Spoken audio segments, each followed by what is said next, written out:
Well, here's something interesting, completely unscripted. Um, well, it turns out, there's been people making videos about this, I think. Did see genetically modified skeptic making something about how he almost fell into the anti-woke pipeline, essentially. Which is interesting, and I had tried to make a video about this before, but I just didn't feel like doing it.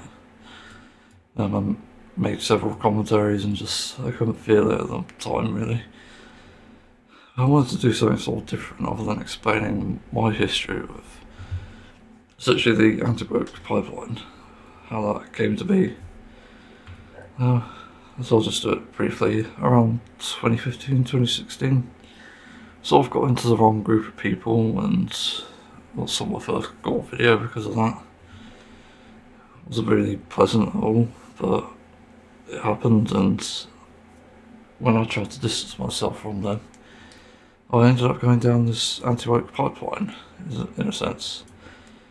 And this was around the time that Fallout 76, I think, was out, or just about to come out.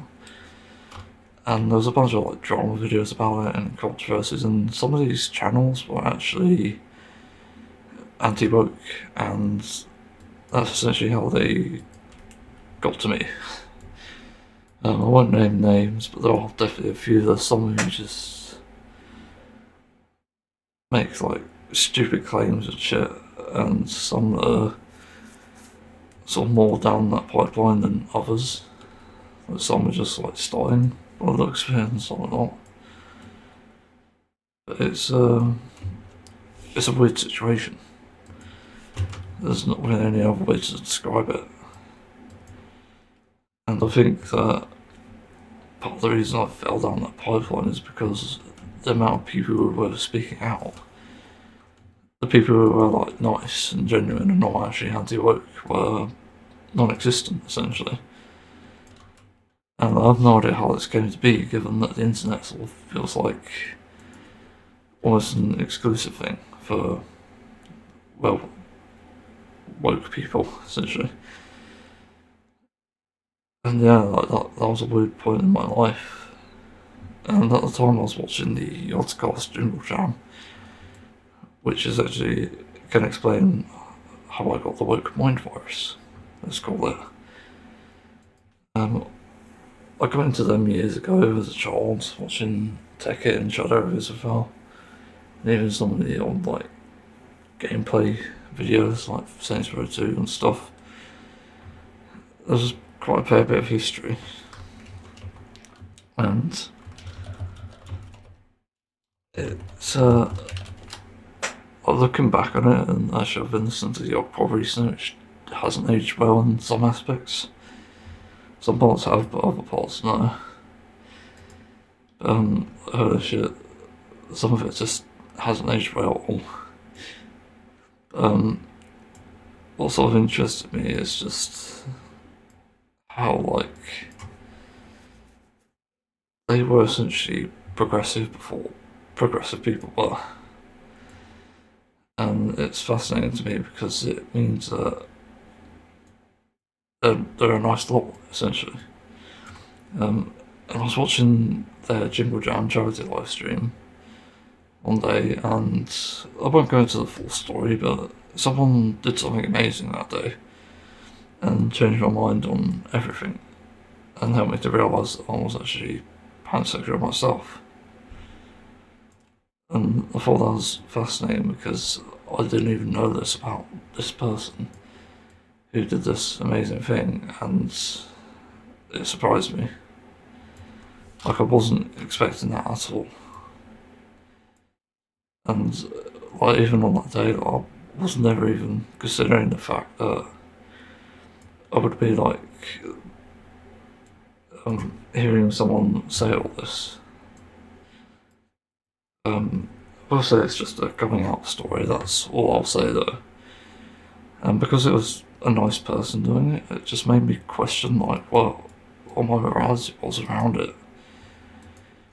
And so from then I did my research, and that refuted the point completely. And that's, in summary, how I got the woke mind virus. Because yeah, let's use these idiots' points to make a point ourselves, essentially. Because essentially how it happens, like information helps me essentially get out of the anti-woke pipeline. You know, when I was criticising LGBTQ plus people and being transphobic in a sense, like it's pretty much, yeah, it's not a pleasant story, but it has a good ending anyway. And I've sort of been woke for quite a few years now. It got me thinking about something else as well. Like when people say we get easily offended by something, like it's fucking nuts. But I'm not as offended by slurs than other people are. Like they dropped a hard R in the old pod I was listening to recently, and I just don't care. Like even though it doesn't have a place nowadays, it doesn't mean it didn't have a place back then. And also, like, the transferring of information is something that's very much new, and I think explains a lot of why we progress and why we change. I think without the transferring of information, we wouldn't essentially have what we have today. Yeah, we've got a lot of good things on top of the bad things that exist. And one of the good things I think is that we understand ourselves a lot better. And it can depend on like factors as well. Like, I have to bring up this as well because it's important. There are people who have had hardships and essentially come out of that one of two ways, potentially more actually. They either come out of it detesting humanity, or they come out of it empathising with humanity or sympathising. And that's important to understanding a lot of this actually, because without it, people I don't think would be the same. They definitely wouldn't be as understanding, I don't think. But yeah, like people would do it one of two ways, and I think as like a general piece of advice as well, deconstructing how people got to their conclusion is also an effective way of educating them. In my debates of like veganism and animal rights, human rights, whatever, one of the most common things I see is just how bad faith arguments are. And the bad faith arguments speak for themselves in a sense because they're just not arguments at all. They're just, I don't know, insults, slurs, whatever. They're not anything informative, and that's not good. That doesn't mean anything. It doesn't change anyone's opinion, it doesn't do anything. And it goes true for the people who I essentially agree with. Although I can't agree with them on their arguments. But yeah, it's like, I remember this debate, and this was like a real big one for me like a few years ago. I used to watch this channel where essentially a neutral group enabled debates, but I think there was a bit of foul play potentially in it, in that they picked the worst types of people for it. And one of the debates they had was about flat Earth. And if anyone knows anything about that, you know that it's a bizarre fucking pipeline. Like, it just makes no sense. But in this debate, globe earthers were essentially insulting the flat earthers non-stop, without any evidence refuting the flat earth. And to me, that was just bad faith entirely, and it just meant that they were the losers here. Even though I agree with the point that the globe earth exists, they weren't making their point. So I couldn't agree with their arguments. So it just felt shitty. I did not like that one bit, and that has sort of changed the way I think about things nowadays. But yeah, like in general, debating anything, you need to be informed and do it in good faith, because you're not doing anything otherwise. That's the gist of it. So, with that said, though, I think, what else can I say here?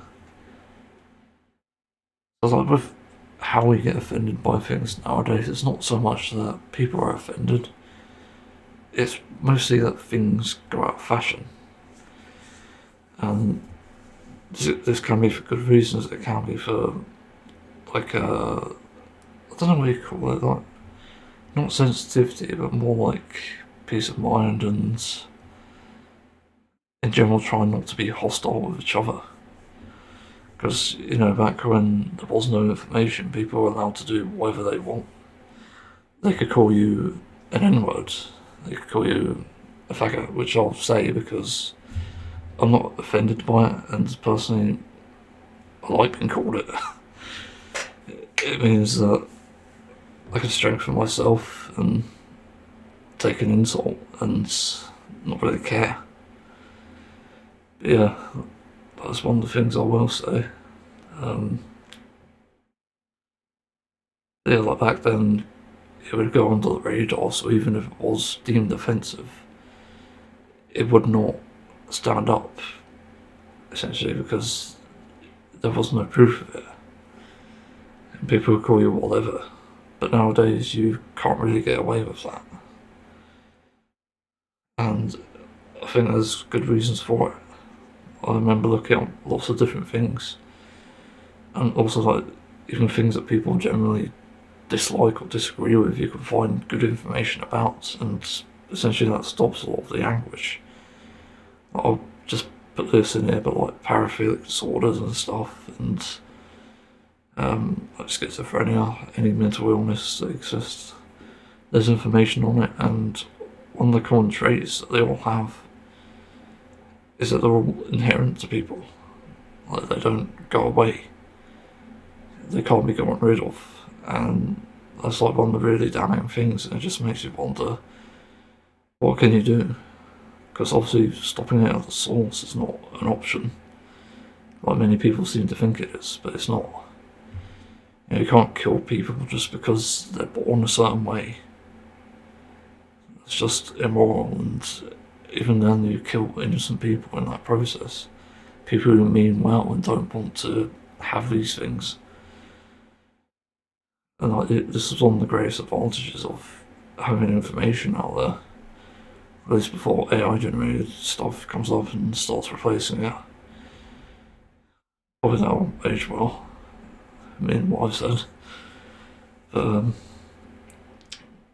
But it's not hard to figure these things out, even just by looking up briefly. And the other thing is you have to take both sides of the argument, because I think a lot of people are guilty of being one-sided, which tells me that they've not actually thought through an argument. One of the common things I see actually in like the vegan community is that people will look at the opposite side of things, try to look at it through their other lens, unless a certain subreddit that seems to be completely batshit crazy and has nothing to do with veganism. But besides the point, bad faith arguers now. But other people who are reasonable will listen to all the reasons, or as many as they can, and that's what sets people apart. And that's often for better, more than it's for worse. And again, it like alleviates a lot of anguish as well, because if a non-vegan did this, then trust me, there'll be a lot less anger towards vegans, there'll be a lot less anger towards anyone.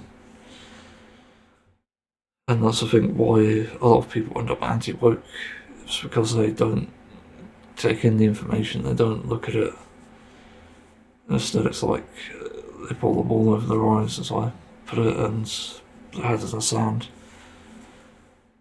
It's fucking nuts.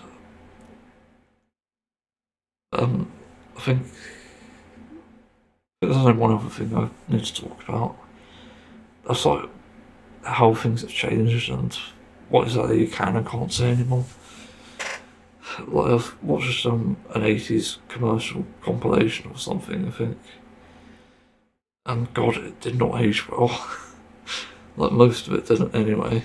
Some of it did, and some of it's like celebrity related stuff, which sucks always.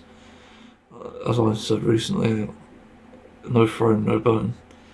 So you can't pick a bone with anyone who's on any throne, essentially. It's when you put people up on this pedestal or whatever that they end up having all these problems, the things you take issues with. That's how it happens, really.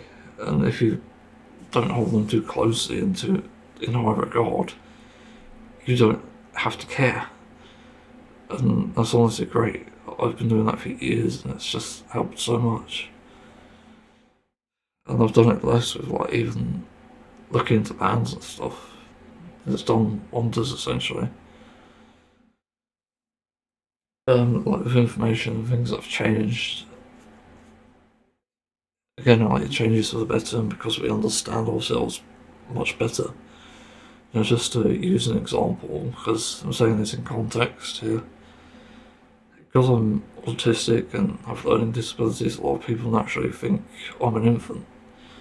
And as a result, they think I'm mentally retarded. Sure. I don't know how you reach that conclusion. It makes no sense. I personally disagree with it.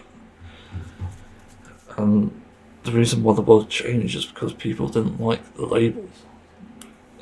And it's like the same with the N word and the F word for that matter. Like people prefer different things, admittedly. As I mentioned, I don't mind being called the F word. Because I just want to take an insult, but the reason I take issue with like a word like retarded is because it's not aged well and it's not a good name to have for someone, especially someone with a cognitive disability who is still human. And I think that's part of it, is because these words end up making people feel less human. And there are words that people say that still don't even work anymore. Like, say about 8 years ago, we used to be able to say the word midget, and that was generally something that we used to describe small people, short people. And I can't remember how I came about it, but I remember looking it up, and there's a new term for it instead, where short people are now referred to as dwarfs, and that I do agree with. And the reason they gave, according to like I forgot what it's called, Small People Association. Don't quote me on that. But they said it was basically insulting, and you can find this online. They said that they didn't like the word because it was used as like a slur, and they just didn't want to be associated with that. It's because these words become like less sort of socially acceptable. It's like, I'll give an example here, make something up. It's like when you call someone, like a right winger, a ringy. I don't know if that's an actual word, but it's like, that's something I've made up. Like WRINGIE, or Y instead of YE. Call them a ringy. And I don't even know what it fucking means, but I just made it up, and that's what I use to describe right-wing people.